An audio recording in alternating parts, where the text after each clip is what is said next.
हमारे YouTube channel पर जा रहा है बहुत प्यारा सोहर गीत है। पसंद आएगा तो लाइक शेयर करिएगा, घंटी मत भूलिएगा, घंटी जरूर दबाइएगा, फुल आवाज में देखिएगा। बहुत मज़ेदार, बहुत धमकदार सोहर गीत है। आप लोग फुल आवाज में देखिएगा तब समझ में आएगा। और बहुत लू चल रहा है। हाँ। और आम टिकोरा देने वाला है। आप और लेप लगाएंगे अपने बहू के तो एकदम ठंडा हो जाएगा। लिप लाइन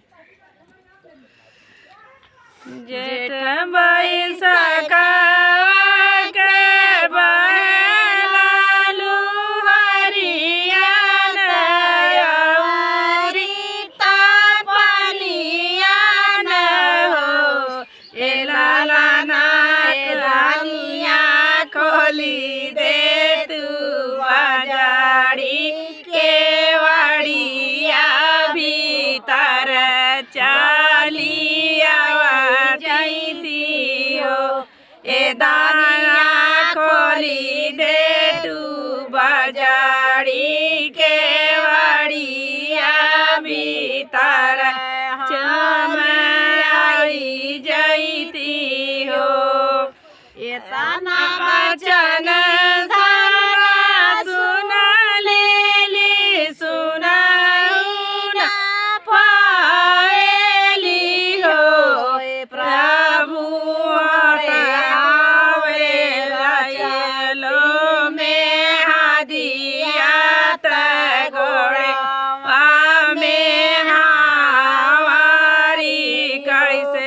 खोली बाजारी के वाड़िया भीतर चली आई तन हो।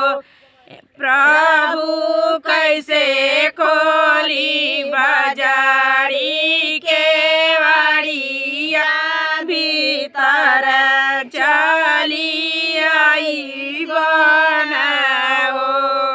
इतना वचन सब सुनाला सुनाई ना पावेला हो।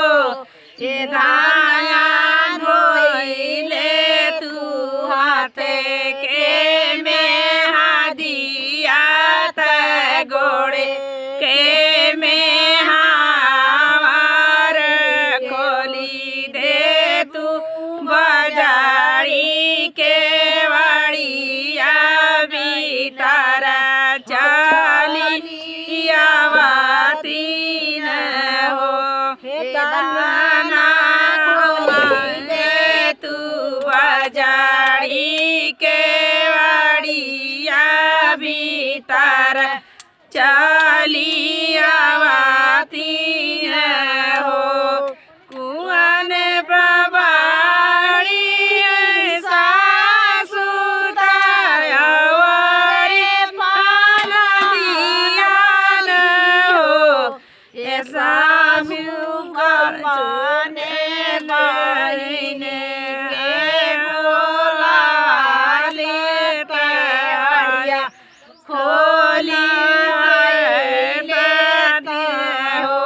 ये प्रभु पाने बहने के बोलावाता के वड़िया खोली देता हो।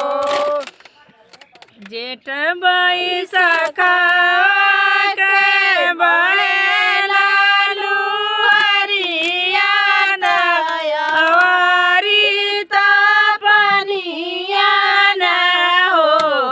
ए दानिया खोली दे तू बाजारी के वाड़िया भीतर दान